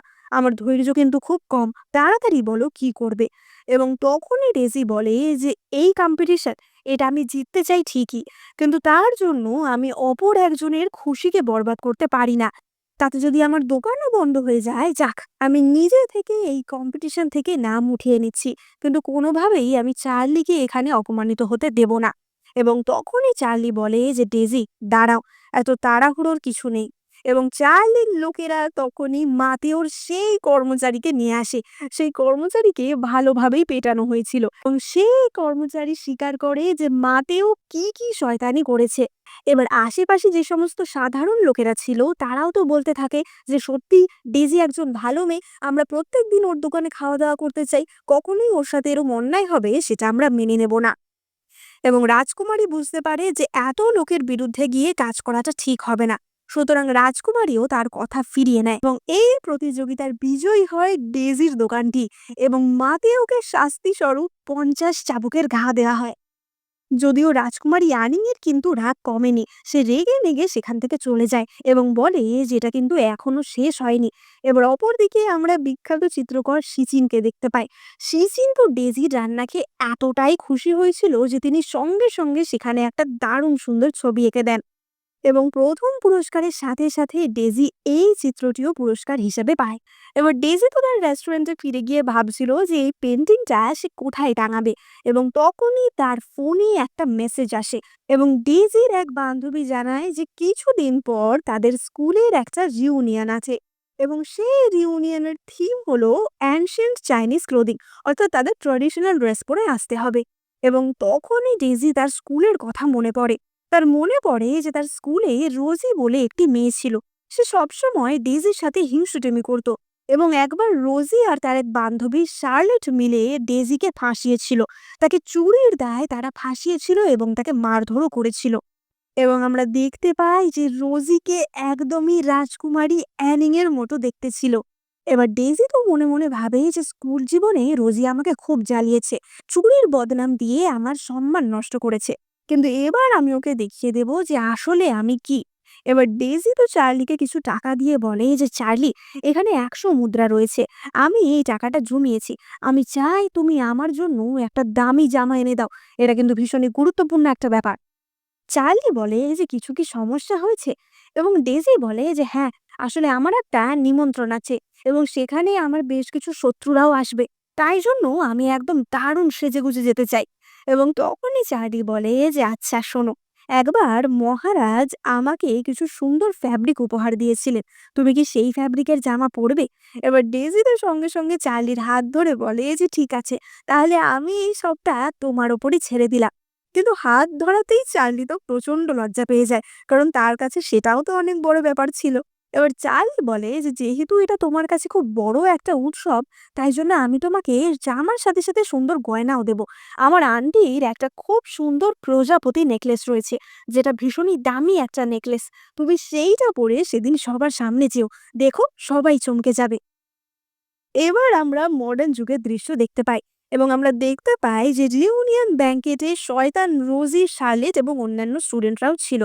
এবার তাদের রিউনিয়নের থিম ছিল প্রাচীনকালের জামা বা ট্রেডিশনাল জামা, তাই সবাই সেই রকমই সেজেছিল। এবার তারা আলোচনা করছিল যে যেহেতু আমরা সবাই এরকম দামি দামি জামা পরেছি, তাই একটা লাইভ ব্রডকাস্ট করলে কেমন হয়, এবং তারা তাদের ফোনে লাইভ অন করে দেয়। এবার রোজি তো ভাবছিল সেই সবচেয়ে সুন্দর সেজে এসেছে, কিন্তু তখনই সেখানে ডেজি প্রবেশ করে এবং তাকে তো দারুণ সুন্দর লাগছিল। সে যে ব্রোকেডের জামাটা পরেছিল সেটা তো দারুণ সুন্দর ছিল, এমনকি তার গয়নাগুলোও দারুণ ছিল। এবার শার্লেট তো বলেই যে ডেজি, এটা তুমি কি জামা পরে এসেছো? এবং ডেজি বলে যে কেন, এটা তো ফুগুয়ান ফ্যাব্রিক। এবং তখনই শার্লেট বলে যে কি, মিথ্যে কথা বলার আর জায়গা পাও না, একমাত্র একটাই ফুগুয়ান ফ্যাব্রিক আমাদের দেশে রয়েছে এবং সেটা এখন আমাদের মিউজিয়ামে রাখা রয়েছে। সস্তার জিনিস কিনে এখানে মিথ্যে কথা বলতে সত্যিই তোমার লজ্জা করে না? এত বছর হয়ে গেছে তবু তুমি বদলাওনি। এবং রোজি তখনই বলে যে তা জিনিসটা যদি আসলে হয়, তুমি আমাদের লাইভ ব্রডকাস্টে এসে লোকজনকে দেখাও। এবং ডেজি তো তার জামা কাপড় এবং তার গয়না লাইভ ব্রডকাস্টের লোকজনকে দেখায়, এবং সেখানে লাইভ দেখছিল বিখ্যাত অ্যান্টিক কালেক্টর মিস্টার লু। এবং মিস্টার লু সেই জামা দেখে ভীষণই অবাক হয়ে যায়। সে বলে যে ফুগুয়ান ফ্যাব্রিক, এটা তো ভীষণই রেয়ার একটা ফ্যাব্রিক। মিস্টার লু বলে ওঠে যে এটা একমাত্র একটাই পিস আর রয়েছে যেটা মিউজিয়ামে, আমাকে এক্ষুনি সামনাসামনি থেকে গিয়ে দেখতে হবে যেটা আসল ফুগুয়ান ফ্যাব্রিক কিনা। এবং মিস্টার লু তো সঙ্গে সঙ্গে সেই ব্যাংকুয়েটের উদ্দেশ্যে বেরিয়ে পড়ে। এবার কমেন্টে তো অনেকেই বলছিল যে এটা কি আসল ফুগুয়ান ফ্যাব্রিক কিনা ইত্যাদি, এবং ডেজিকে কতটা সুন্দর লাগছে সেই নিয়ে কমেন্ট করছিল। এবার রোজি তো হিংসায় সঙ্গে সঙ্গে লাইফটা বন্ধ করে দেয়। রোজি বলতে থাকে যে তোমার কাছে আসল ফ্যাব্রিক নিশ্চয়ই তুমি কোনো সস্তার জায়গা থেকে কিনে এনেছো। এবার শার্লেট তখনই ডেজির গলার নেকলেসটা দেখতে পায়, যেটা কিনা পুরোই রোজিরটার মতো দেখতে ছিল। শার্লেট বলে যে রোজি দেখো, তোমার মতো নেকলেস পরেছে, আমি তো শিওর যে ও কোথাও থেকে নকলটা কিনে এনেছে। রোজি বলে যে হ্যাঁ, এইরকম নেকলেস মাত্র দুটোই আছে, একটা আমাদের পরিবারের কাছে আর একটা লু পরিবারের কাছে। তুমি এটা কোথা থেকে এনেছো বলো? তুমি কি চুরি করেছো? স্কুলে থাকাকালীনও তুমি আমার জিনিস চুরি করেছিলে, তুমি কি সেই দোষ এখনো ছাড়তে পারোনি? এবার ডেজি তো শার্লেটকে ঠাস করে এক চড় মারে এবং বলে যে একদম চুপ থাকবে, তখনও আমি চুরি করিনি আর এখনো আমি করিনি। এবার শার্লেট রেগে গিয়ে ডেজির সেই নেকলেসটা ছিঁড়ে ফেলে দেয় এবং তখনই সেখানে প্রবেশ করে মিস্টার লু। মিস্টার লু বলে যে থামো তোমরা, এসব কি করছো? এবং মিস্টার লু সেই নেকলেসটা মাটিতে পড়ে থাকতে দেখে। মিস্টার লু সঙ্গে সঙ্গে সেই প্রজাপতি নেকলেস তুলে নিয়ে বলে যে এটা কে করেছে, কে করেছে এই কাজটা, এরকম অ্যান্টিক একটা মহামূল্যবান জিনিস কে ছিঁড়ে ফেলেছে? রোজি বলে যে মিস্টার লু, আসলে এটা একটা নকল জিনিস, তাই শার্লেট এটা ছিঁড়ে ফেলেছে যাতে এই ধরনের নকল জিনিস নিয়ে কেউ শো অফ করতে না পারে। এবং লু তখনই বলে যে নকল, আমি জানবো না কোনটা আসল আর কোনটা নকল? আমাদের পরিবারে এই নেকলেস দুটো ছিল, যার মধ্যে একটা আমি বিক্রি করেছিলাম, সুতরাং আমি খুব ভালো করেই জানি কোনটা আসল কোনটা নকল। আর এটা একটা আসল নেকলেস, তোমরা কি জানো এটা আদৌ কতটা দামি? আর এই যে মেয়েটা যে জামাটা পরে আছে, এই ফ্যাব্রিকটাও হচ্ছে একদম আসল এবং সেটাও খুবই দামি। মিস্টার লু তো সঙ্গে সঙ্গে পুলিশ ডেকে শার্লেটকে পুলিশের কাছে পাঠিয়ে দেয়, কারণ সে এরকম একটা অ্যান্টিক মহামূল্য জিনিস নষ্ট করেছে। এবং তখনই ডেজি দেখে যে তার নেকলেস তো ছিঁড়ে গেছে এবং সে তাড়াতাড়ি সমস্ত বিডসগুলি অর্থাৎ সমস্ত মুক্ত যেগুলো ছিল সেগুলো কুড়াতে লেগে যায়। মিস্টার লু তার লোকদের সঙ্গে সঙ্গে বলে যে তাড়াতাড়ি তোমরা এই মুক্তগুলো কোড়াও, যেন একটা মুক্ত বাদ না থাকে। এবার তারা তো সেই মুক্ত কুড়িয়ে ডেজিকে দেয় এবং বলে যে আপনি গুনে একবার দেখে নিন যে সবগুলো ঠিক আছে কিনা। এবার ডেজি তো কখনো আগে গুনে দেখেইনি যে কটা মুক্ত ছিল, তাই জন্য সে বলতে পারে না। এবং তখনই মিস্টার লু বলে যে তুমি না জানলেও আমি জানি, এই হারে মোট ৯৯টা বড় মুক্ত এবং ১০৪টা ছোট মুক্ত রয়েছে। ডেজি তো একটু অবাকই হয় যে আপনি কি করে জানলেন। এবং তখনই মিস্টার লু বলে যে আসলে আমাদের বাড়িতে একটা পুরনো পেন্টিং রয়েছে, এখানে একজন ব্লু ড্রেস পরা মহিলার ছবি রয়েছে এবং তার গলাতেই এই হারটা ছিল। সেই পেন্টিংটা যখন আমি স্টাডি করি তখনই আমি গুনে দেখেছিলাম। আমি এত বছর অ্যান্টিক নিয়ে নাড়াঘাটা করছি, আমি কখনোই এই বিষয়ে ভুল করব না। ডেজি বলে যে পেন্টিং এর মহিলাটাকে কেমন দেখতে এবং মিস্টার লু জানায় যে মহিলার মুখটা তো ভালো করে পেন্টিং এ দেখা যাচ্ছে না, কিন্তু মনে হয় প্রাচীনকালের কোনো মহিলাই হবে। এবার ডেজি তখনই ভাবে যে আচ্ছা, এনার নামও মিস্টার লু আর চার্লির সারনেমে তো মিস্টার লু, তাহলে নিশ্চয়ই ইনি চার্লিরই কোনো বংশধর। এবার ততক্ষণে মিস্টার লু এর লোকেরা গুনে দেয় যে হ্যাঁ, এখানে ৯৯টা বড় মুক্ত আর ১০৪টা ছোট মুক্তই রয়েছে। কিন্তু তখনই আমরা দেখতে পাই যে রোজি সেখান থেকে ৫টা মুক্ত সরিয়ে নিয়েছিল। আচ্ছা, তোমরা কি গেস করতে পারছো যে মিস্টার লু পোর্ট্রেটে সেই নীল জামা পরা মহিলাটা আসলে কে? গেস করতে পারলে এখনই কমেন্ট করে জানাতে ভুলো না। এই ড্রামার শেষে তোমরা দেখতে পাবে যে সেটা আসলে কে ছিল। এবার আমরা দেখতে পাই যে ডেইজি তো আবার প্রাচীনকালে ফিরে এসেছিল এবং সে সেই ছেঁড়া নেকলেসটা নিয়ে খুবই দুঃখিত মনে বসেছিল। এবং তখনই সেখানে চার্লি আসে। চার্লি বলে যে কি হয়েছে, তোমাকে কি ওখানে কেউ ডিস্টার্ব করার চেষ্টা করেছে? এবং ডেইজি বলে যে না, তেমন কিছু না, কেবলমাত্র ওরা আমার হারটা ছিঁড়ে দিয়েছে, কিন্তু আমি সবকটা মুক্ত কুড়িয়ে এনেছি। আচ্ছা চার্লি, তোমার আন্টির তো ওই নেকলেসটা, তাই না? তা তার কি কোনো ব্লু ড্রেস পরা ছবি তোমার পরিবারে রয়েছে? আসলে ডেজি ভাবছিল যে নিশ্চয়ই আন্টিরই কোনো ফটো মিস্টার লু দেখেছে। এবং তখনই চার্লি বলে যে আমার আন্টির ব্লু ড্রেস পরা পোর্ট্রেট, আমার আন্টির অনেক ছবি রয়েছে, কিন্তু নীল ওনার একদম অপছন্দের রং, তাই উনি তো নীল রঙের জামা কখনো পরেনি না, তাই ওনার ছবি তো থাকার কথা না। এবার ডেজি ভাবে যে তাহলে সেটা কার ছবি। চার্লি জিজ্ঞেস করে যে কিন্তু তুমি ছবির ব্যাপারে কেন জানতে চাইছো? এবং ডেজি বলে যে চার্লি, আমার মনে হয় আমার তোমার কোনো বংশধরের সাথে পরিচয় হয়েছে এবং সেই আমাকে এই ছবিটার কথা বলেছিল, তাই জন্যই জানতে চাইছি। চার্লি হেসে বলে যে সেটা কি করে সম্ভব, আমার তো বিয়েই হয়নি, আমার বংশধর কোথা থেকে আসবে, আর তোমারই বা তার সাথে পরিচয় কোথা থেকে হবে। এবং তখনই ডেজি তাকে সত্যিটা বলতে বাধ্য হয়। ডেজি বলে যে আসলে চার্লি, আমি তোমার থেকে আরো ১০০০ বছর পরে জন্মেছি, আমি ভবিষ্যৎ থেকে এসেছি, এই রেস্টুরেন্টই আমাকে প্রাচীন কালে আসতে সাহায্য করেছে। এবং চার্লি তখনই বলে যে কি, সত্যি? আমি জানতাম যে তুমি আমার থেকে অনেকটা আলাদা, কিন্তু তুমি যে ভবিষ্যৎ থেকে, সেটা আমি কখনো ভাবতেই পারিনি। ডেজি বলে যে কিন্তু চার্লি, তোমার এই নেকলেসে ৯৯টা বড় মুক্তো আর ১০৪টা ছোট মুক্তো আছে, তাই তো? এবং চার্লি বলে যে না, ১০৯টা ছোট মুক্তো আছে। এবং ডেজি তো কনফিউজড হয়ে যায় যে কি, ৫টা মুক্তো কম হচ্ছে, ছবি দেখি তাহলে ভুল আঁকা হয়েছে, তাহলে এমনও হতে পারে যে সেই ছবিটা এদের বংশধরের কেউ না। এবং তখনই চার্লি বলে যে ডেজি, তুমি এইসব নিয়ে কোনো চিন্তা করো না, আর তুমি যখন এরপর ভবিষ্যতে যাবে আমি তোমার বডিগার্ড হয়ে তোমার সাথে যাব, আমি চাই না যে কেউ তোমাকে বুলি করুক। এবার ডেজি তো তার সিস্টেমকে জিজ্ঞাসা করে যে সিস্টেম, চার্লি কি আমার সাথে টাইম ট্রাভেল করতে পারবে?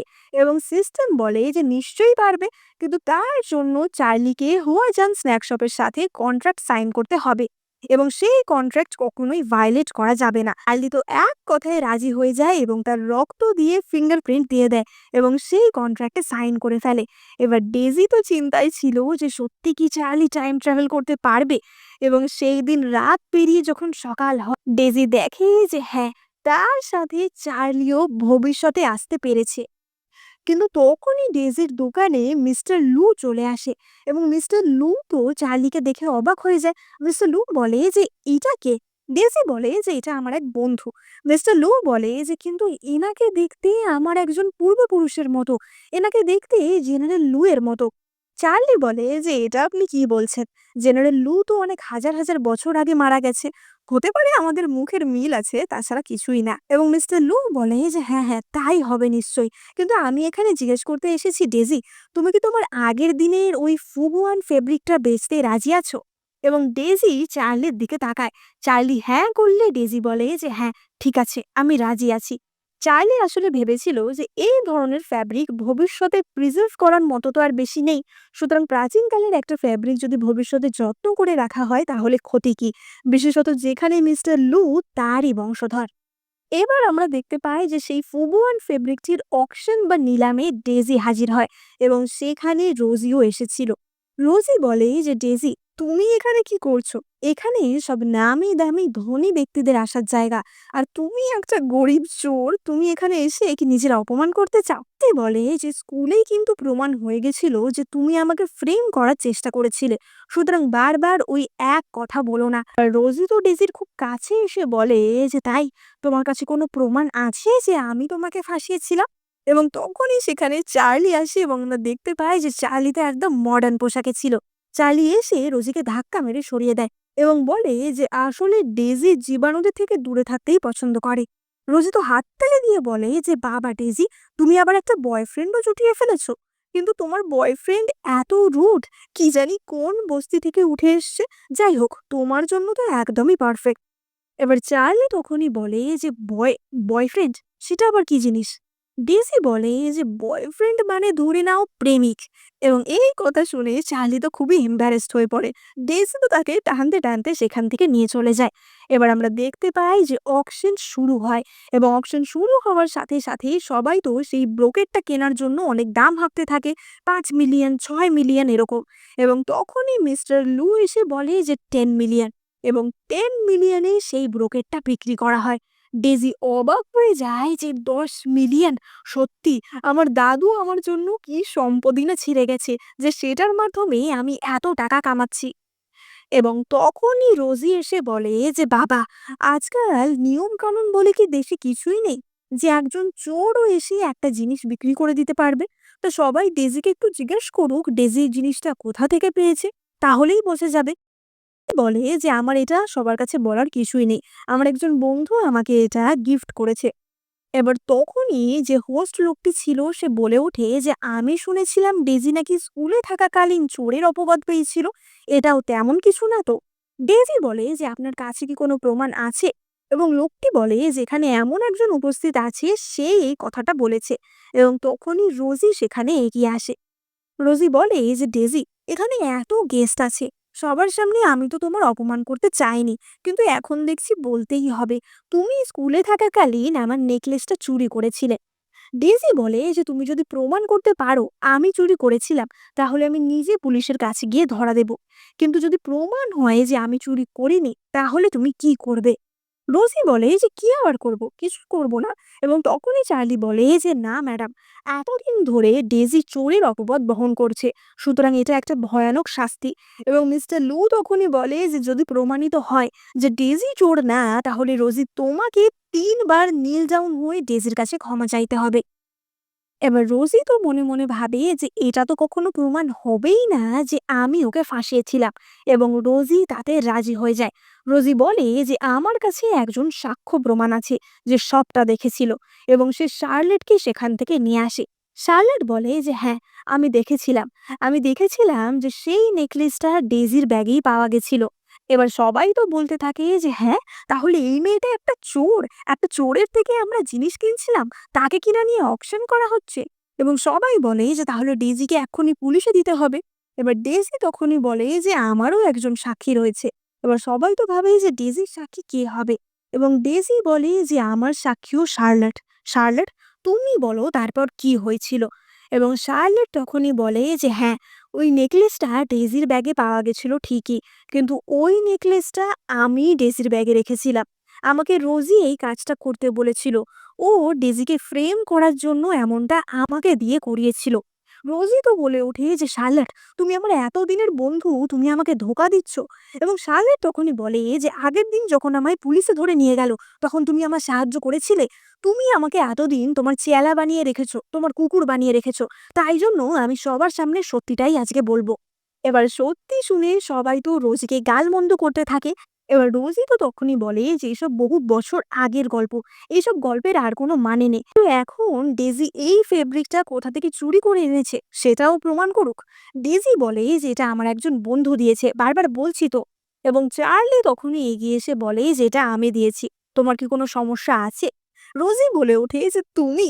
তুমি তো ডেজিরই বন্ধু। তা ওর মতোই নিশ্চয়ই কোনো চোরই হবে। তুমি আবার কোথা থেকে আনবে? তুমিও কোথা থেকে নিশ্চয়ই চুরি করেই এনেছো।"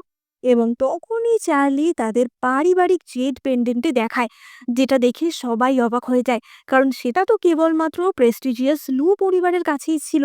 কারণ প্রমাণিত হয় যে চার্লি তার পারিবারিক একটি সম্পদে ডেজিকে দিয়েছে, সেটা কোনো চুরি করা জিনিস না। এবং রোজি সবার সামনে ডেজির কাছে ক্ষমা চাইতে বাধ্য হয়। এবার তখনই একজন এসে খবর দেয় যে চার্লির দাদি ডেজির সাথে দেখা করতে চেয়েছে। এবার ডেজি তো ভয় পেয়ে যায় যে হঠাৎ এমন কি হলো, এবং ডেজি গিয়ে চার্লির দাদির সাথে দেখা করে। চার্লির দাদি বলে যে, "তোমার এত সাহস, তুমি আমার পিছনে পিছনে কি করছো?" চার্লি বলে যে, "দাদি, আমি জানি আগের দিন আমি রাজকুমারীকে চটিয়ে দিয়েছি, কিন্তু আমার আর কিছু করার ছিল না।" দাদি বলে যে, "রাজকুমারীকে চটিয়েছো তাতে আমার কি, সেসব নিয়ে আমার মাথা ব্যথা নেই। কিন্তু তোমাকে যে সারিয়ে তুললো তার সাথে তুমি আমাকে দেখা করাবে না?" অ্যালেক্স বলে যে, "সত্যিই তো দাদা, তুমি তো আজকাল আমাদের ভুলেই গেছো, লুকিয়ে লুকিয়ে মজা নিচ্ছ।" চার্লির দাদি তো ডেজির হাত ধরে বলে যে, "সত্যি আমি তোমার সম্বন্ধে ঠিকই শুনেছিলাম। তুমি খুবই ভালো মনের একটা মেয়ে। আর শুধু তাই না, তোমাকে দেখে আমি বুঝলাম যে তুমি তো খুবই মিষ্টি দেখতে।" এবং তখনই দাদি বলে যে, "আর 5 দিন পর আমার ৮০তম জন্মদিন। আমি চাই সেই দিন ডেজি যেন সমস্ত রান্না বান্নার দায়িত্ব নেয়।" এবার ডেজি তো অবাক হয়ে যায় যে, দাদি বলে যে, "হ্যাঁ, এর আগে আমার জন্মদিনের দিন সমস্ত খাওয়া দাওয়া টেনফু রেস্টুরেন্ট থেকেই আসতো। কিন্তু আমার মনে হয় এখন ডেজিরই এই দায়িত্ব নেওয়া উচিত। যতই হোক, ডেজি কালিনারি কম্পিটিশনটায় ফার্স্ট হয়েছে।" এবং ডেজি সেই দায়িত্ব নেয়। এবার ডেজি, চার্লি আর অ্যালেক্স তো আলোচনা করছিল যে তাহলে কি রান্না হবে? এমন কিছু করতে হবে যেটা সমস্ত গেস্টদের তাক লাগিয়ে দেয়। এবং ডেজি মনে মনে ভাবে যে তাহলে আমি স্কিউয়ার্স বা বারবিকিউ জাতীয় কিছু করব। এবার অপরদিকে আমরা রাজকুমারী আনিংকে দেখতে পাই। তার কর্মচারী তাকে খবর দেয় যে চার্লির দাদির জন্মদিনের পার্টির সমস্ত আয়োজন ডেজি করছে। এবার এই শুনে আনিং তো বেশ রেগে যায় এবং বলে যে, "কি? ওইদিন তাহলে ওই পার্টিতে আমিও যাব। আর এক্ষুনি আমাকে আমার ঘরে যে সমস্ত হাত পাকা রয়েছে ওগুলো এনে দাও। ওগুলো ভেঙে আমি নিজের রাগ বার করতে চাই।" আনিং মনে মনে বলে যে চার্লির তো আমার হওয়ার কথা ছিল। তাহলে এমন হলো কি করে? ওই দিন পার্টিতেই আমি দেখিয়ে দেব যে আসলে আমি চার্লির যোগ্য। ডেজি আমার নখের কণারও যোগ্য না। এবার আমরা অন্যদিকে ডেজিকে মডার্ন টাইমে দেখতে পাই। ডেজি মিস্টার লু এর সাথে দেখা করতে এসেছিল, এবং ডেজি কম্পিটিশনে যে পেন্টিংটা পুরস্কার হিসেবে পেয়েছিল সেই পেন্টিংটা নিয়ে এসেছিল বিক্রি করার জন্য। কারণ ডেজি মিস্টার লু এর থেকে কিছু কিনতে চাইছিল। এবার মিস্টার লু তো পেন্টিং দেখেই বুঝতে পারে যে এটা একদম অরিজিনাল সিচিন পেন্টিং, এবং পেন্টিংটা এত ভালো অবস্থাতে রয়েছে যে বলার কথা না। মিস্টার লু 30 মিলিয়ন টাকা দিয়ে সেই পেন্টিংটি কিনে নেয়। এবার তখনই ডেজি বলে যে, "মিস্টার লু, আসলে আমি এখানে অন্য একটা কারণে এসেছি। আমি কিছু একটা উপহার আপনার কালেকশন থেকে কিনতে চাই। কারণ আপনার কাছে তো নিশ্চয়ই অনেক কালেকশন রয়েছে। আসলে আমার একজন বন্ধুর দাদিকে আমি তার ৮০তম জন্মদিনে কিছু উপহার দিতে চাই।" মিস্টার লু তো বলে যে, "তুমি কি অ্যান্টিক কিছু উপহার দেবে?" এবং ডেজি বলে যে, "না, না, অ্যান্টিক না হলেও চলবে।" এবং তখনই মিস্টার লু লাল রুবির একটি অপূর্ব সুন্দর মালা দেখান। মিস্টার লু বলে যে এই মালাটা কিন্তু প্রাচীনকালেরও ভীষণ রেয়ার জিনিস হিসেবেই গণ্য করা হবে, এবং সেই জিনিসটা ডেজি কিনে নেয়। এবার অপরদিকে আমরা গ্র্যান্ডমার ব্যাংকোয়েটের দিনের দৃশ্য দেখতে পাই। সেই দিন ডেজি বাড়ির সমস্ত কর্মচারীকে খুব সুন্দরভাবে শিখিয়ে দেয় যে কিভাবে কি করতে হবে, কিভাবে গেস্টদের আপ্যায়ন করতে হবে, কিভাবে রান্না বান্না সার্ভ করতে হবে, সবকিছু। এবং ডেজিকে তো লু পরিবারের সকল কর্মচারীরাও ভীষণ পছন্দ করত। এবার দাদির জন্মদিনের অনুষ্ঠানে সকল গেস্টরা উপস্থিত হয়, এবং সবাই তো খুবই এক্সাইটেড ছিল যে ডেজি যখন দায়িত্ব নিয়েছে তারা নিশ্চয়ই দারুণ কিছু খাবে।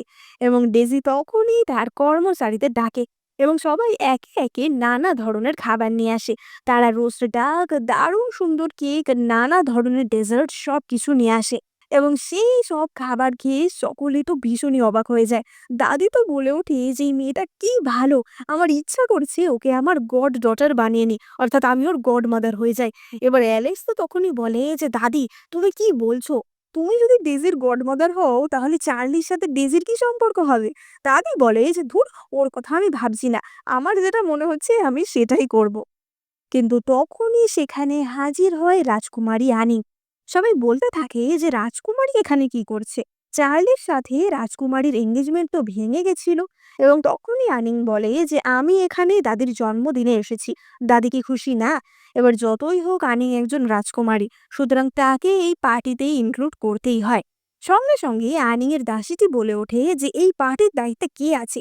তারা এখনো রাজকুমারীর জন্য বসার জায়গা কেন অ্যারেঞ্জ করেনি? এত অপদার্থ কে হতে পারে, হ্যাঁ? এবং ডেজি তো সঙ্গে সঙ্গে আনিংকে বসার ব্যবস্থা করে দেয় এবং তার টেবিলে সুন্দর করে টেবিল ক্লথও পেতে দেয়।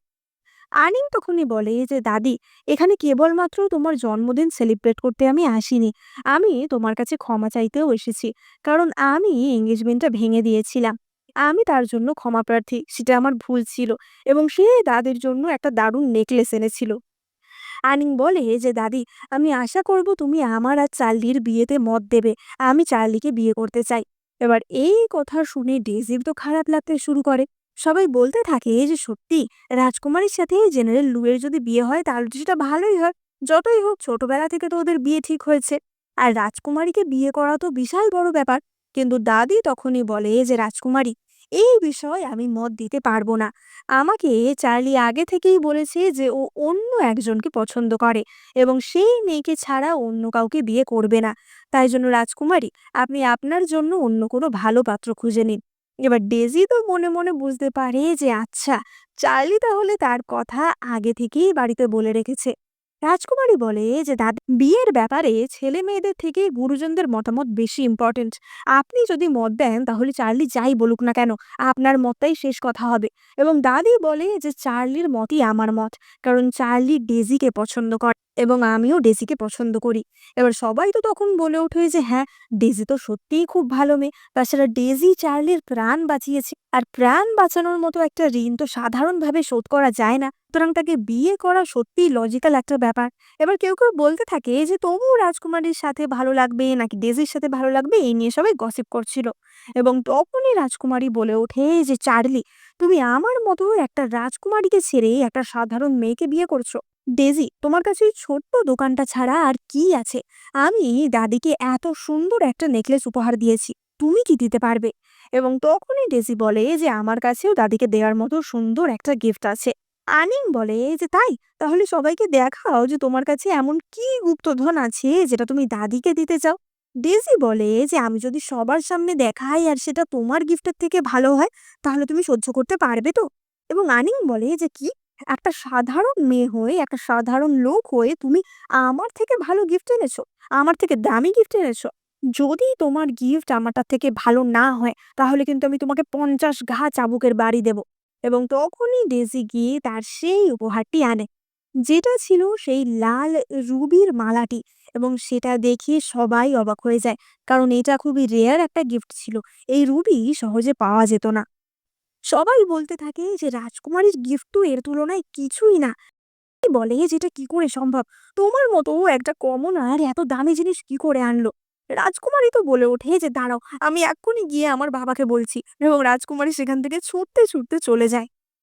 এবার তখনই একজন সৈন্য এসে চার্লির কানে কানে কিছু কথা বলে এবং চার্লি ডেজিকে বলে যে আমার তোমার সাথে দরকারি কিছু কথা আছে। এবং চার্লি ডেজিকে নিয়ে পাশেরই একটি গ্রামে আসে, যেখানে কিনা একটি অচেনা অসুখে বহু লোক মারা যাচ্ছিল এবং সেই অসুখে বাচ্চা থেকে বুড়ো সবাই আক্রান্ত হয়ে গেছিল। চার্লি বলে যে মহারাজ আমাকে আর্জেন্টলি এই সিচুয়েশনটা হ্যান্ডেল করতে বলেছে। আমি চাই তুমি এই বিষয়ে যদি আমাকে কোনো সাহায্য করতে পারো, তোমার খাবার দাবার দিয়ে বা অন্য কিছু। আসলে এই রোগটা যে কি সেটা রাজকীয় হাসপাতালের লোকজনেরাও বলতে পারছে না। তুমি তো ভবিষ্যৎ থেকে এসেছো, তোমার কি এই নিয়ে কোনো ধারণা আছে? এবার ডেজি বলে যে তুমি আমাকে এই রোগের সমস্ত বিস্তার বিবরণ এক জায়গায় লিখে দাও, আমি মডার্ন টাইমসে গিয়ে দেখছি কি করা যায়। এবার চার্লি তো ডেজির হাত ধরে বলে যে এই সমস্যাটা কেটে গেলে আমার তোমাকে কিছু বলার আছে। তুমি তাড়াতাড়ি ফিরে এসো। এবার ডেজি তো সেই রোগের বিবরণ নিয়ে মডার্ন যুগের হাসপাতালে চলে আসে এবং সেই রোগের বিবরণ সে একজন ডক্টরকে দেখায়। ডক্টর বলে যে রোগের বিবরণ শুনে মনে হচ্ছে এটা তো কোভিড-19 এর সিম্পটম। এবং ডক্টর ডেজিকে বেশ কিছু ওষুধ দেয়। কিন্তু এইটুকু ওষুধে হাজার হাজার গ্রাম কি ঠিক করা সম্ভব ছিল না। তাই জন্য ডেজি তখনই মিস্টার লুকে কল করে এবং মিস্টার লু এর থেকে সাহায্য চায়। কারণ মিস্টার লু তো মডার্ন যুগের একজন প্রভাবশালী ব্যক্তি ছিল এবং ডেজি সেখান থেকে সমস্ত ওষুধ নিয়ে আবার আসে। এবার অন্যদিকে আমরা দেখতে পাই গ্রামের লোকজনদেরও ডেজির রেস্টুরেন্ট থেকে খাবার দাবার দেওয়া হচ্ছিল। লোকজনেরা তো বলছিল যে সত্যি ডেজি কত ভালো, চার্লি কত ভালো, যে এরকম একটা পরিস্থিতিতে আমাদের খেয়াল রাখছে। কিন্তু তখনই একজন বলে ওঠে যে ভালো, ওরা আসলে আমাদের জন্য কোনো পার্মানেন্ট ব্যবস্থাই নিচ্ছে না। খালি খেলে দিলে কি হবে, রোগ তো কমবে না।